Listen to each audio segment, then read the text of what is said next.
साथियों नमस्कार। आज दुनिया में असत्य का बोलबाला है। हर वो एक इंसान झूठ, सच, फ्रॉड यही सब में लगा हुआ है। तो इसी पे तथागत बुद्ध और संत रैदास, संत कबीर, बाबा साहब ज्योतिबा फुले, इन सभी महापुरुषों ने सत्य का शोधन करने के लिए कहा। तो आज हम लोग चर्चा करेंगे चौथा सील भगवान बुद्ध का और कबीर का, असत्य भाषण से विरत रहना। भारत में असत्य बोलने का दुष्प्रभाव आर्य ब्राह्मणी धर्म ग्रंथों से हुआ। छल, छदम, साम, दाम, दंड भेद की नीति में असत्य भाषण की अहम भूमिका होती है।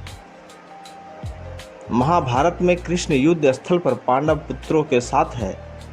युद्ध के दौरान कृष्ण महाभारत में कौरवों को मनोबल तोड़कर पांडवों को विजय श्री प्रदान करने के लिए असत्य भाषण करते हैं। अश्वत्थामा मरो नरो व कुंजरो, अर्थात अश्वत्थामा मारा गया, जो नर है या हाथी है। कौरवों की सेना में अश्वत्थामा एक बहुत शक्तिशाली बहादुर योद्धा था और दूसरी तरफ अश्वत्थामा नाम का एक चर्चित हाथी भी। कृष्ण इस उद्घोष में नरो शब्द का उच्चारण जोर से करते हैं और कुंजरो शब्द पर अपनी आवाज़ बिल्कुल धीमी कर देते हैं।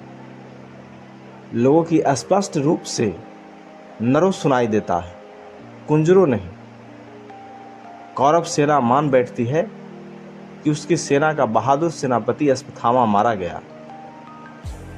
कौरव सेना हताश हो जाती है। कृष्ण के असत्य भाषण से कौरव हार जाते हैं। अब आगे हम चर्चा करेंगे। दशरथ पुत्र राम के पास बलि पुत्र अंगद आता है। वह विवश और लाचार हो गया है, क्योंकि उसके पिता बलि को वृक्ष के आड़ से राम ने वध कर दिया था। वह राम की प्रशंसा करते हुए कहता है, साम दाम अरुदंड विभेदा, निरपेउर बसहि नाथ कह बेदा, नीति वचन के चरण सुहाए, अस जिय जान नाथ पहियाए।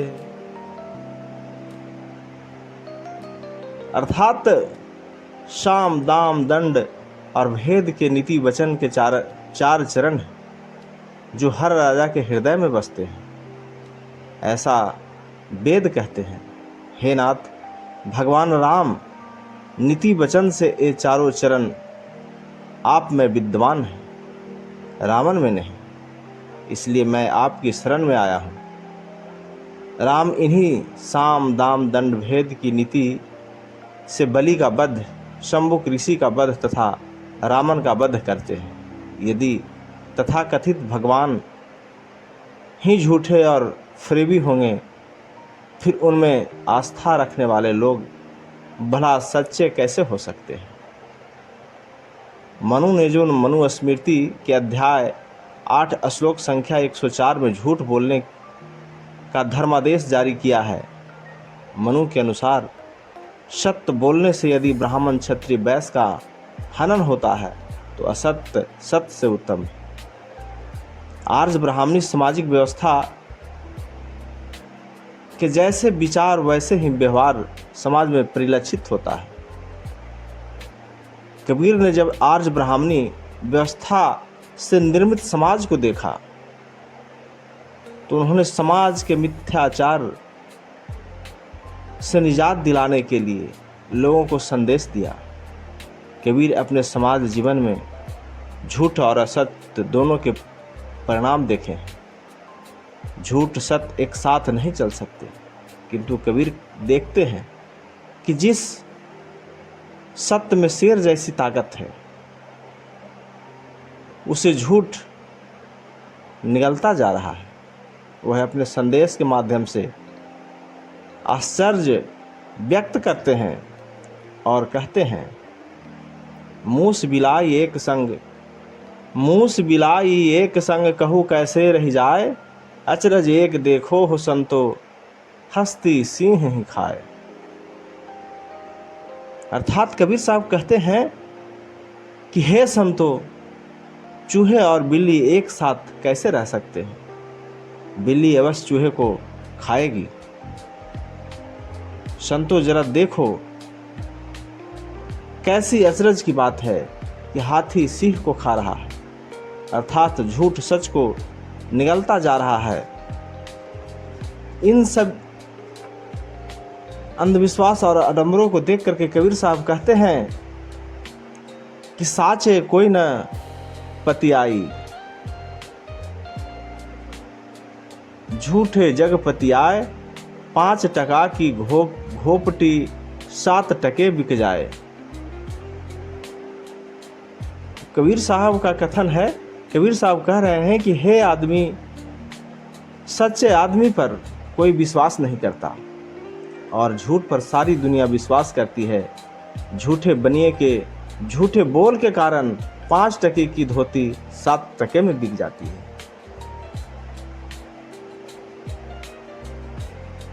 आगे असत्य और झूठ पर कबीर साहब अपने विचार देते हुए कहते हैं कि साचे कोई न पतियाई, झूठे जग पतियाई, गली गली गोरस फिरे, मदिरा बैठ बिकाई। अर्थात आप आम समान जीवन में देख रहे हैं कि दूध दही लोग गली गली घूम करके बेचते हैं, पर उसका कहीं कुछ नहीं है। लेकिन वही शराब एक जगह बैठ करके बेच रहा है और उसका रोजगार व्यापार खूब धड़ल्ले से चल रहा है। तो उस पर कहते हैं कि सत्य बात पर लोग विश्वास नहीं करते और झूठ बात पर सारी दुनिया विश्वास करती है। दूध गली गली में बेचा जाता है और शराब बैठे बैठे दुकान पर ही बिक जाती है। आगे कबीर साहब कहते हैं कि साच को साचा मिले, अधिका बढ़े सने, झूठे को साचा मिले, तड़ दे टूटे ने। यदि एक बच्चे व्यक्ति को दूसरा सच्चा व्यक्ति मिल जाए तो दोनों के प्रेम में वृद्धि होती है, परंतु यदि सच्चे व्यक्ति को झूठा व्यक्ति मिल जाता है तो उसका प्रेम तत्काल ही टूट जाता है, ज़्यादा दिन तक ये नहीं चल पाता है। इसलिए आगे कबीर साहब कहते हैं कि साच बराबर तप नहीं, झूठ बराबर पाप। साच बराबर तप नहीं, झूठ बराबर पाप। जाके हृदय साच है, ताके हृदय आप। कबीर साहब के अनुसार सत्य के बराबर कोई तप नहीं है। कबीर साहब कह रहे हैं कि सत्य के बराबर कोई तप नहीं है, झूठ के बराबर कोई पाप नहीं। जिसके हृदय में सच है, जिसके हृदय में सत्य है, वह अपने आप में संपूर्ण तृप्त है। कबीर आगे कहते हैं कि कबीर ब्राह्मणवाद में आच्छादित मूल निवासी समाज के चरित्र के पुनर्निर्माण के लिए, सत्य और असत्य को पहचानने के लिए तथा सत्य को अनुकरण के लिए संदेश देते हैं और कहते हैं कि साधु ऐसा चाहिए जैसे सूप सुभाए। साधु ऐसा चाहिए जैसे सूप सुभाए। सार सार को गही रहे, थोथा दे उड़ाए। अर्थात कह रहे हैं कबीर साहब कि सजन पुरुष ऐसा होना चाहिए जैसे सूप का स्वभाव होता है। शुभ का स्वभाव कैसा होता है? तो कह रहे हैं कि शुभ सार सार को ग्रहण करते हैं, शुभ सार सार को ग्रहण करते हैं और थोथा चीज को अपने पास फटकने नहीं देते हैं। ऐसा ही व्यवहार संत महापुरुष में होना चाहिए। कबीर साहब एक ऐसे दार्शनिक, एक ऐसे विचारक थे जिन्होंने मानव जाति के कल्याण के लिए, खास करके इस देश के बहुसंख्यक मूल निवासी बहुजनों के लिए, उन्होंने जो अंधविश्वास उस समय कुप्रथाएं थी उसके खिलाफ उन्होंने आंदोलन चलाया। तो साथियों, ये कबीर साहब और बुद्ध की जो विचारधाराएं थी, जो एक दूसरे से परस्पर मेल खाती है, हम उस पर आज चर्चा कर रहे थे।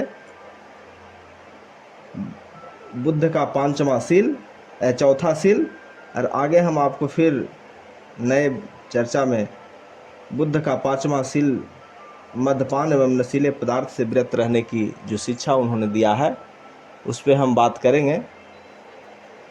तब तक के हम लेते हैं विदा और आपसे एक निवेदन करते हैं कि हमारे चैनल बुद्ध विचार मंच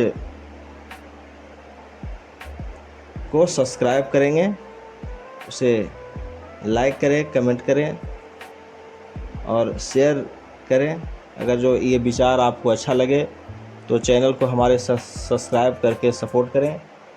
तो शुक्रिया। जय संविधान।